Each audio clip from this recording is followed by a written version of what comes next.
What's the meaning of beaten up?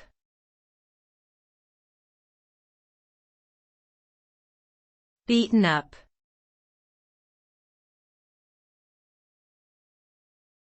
Beaten up.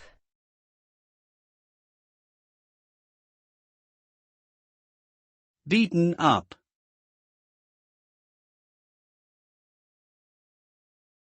Beaten up.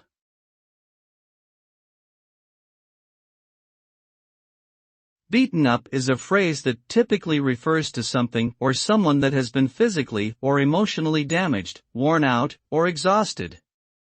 In the context of physical objects or spaces, it may refer to something that is old, dilapidated, or in a state of disrepair due to repeated use or abuse. In the context of people or animals, it may refer to individuals who have been physically assaulted or mistreated, or who are experiencing fatigue and exhaustion from overwork or stress. Overall, beaten up connotes a sense of wear and tear, damage, and vulnerability, as well as a need for repair, healing, or restoration.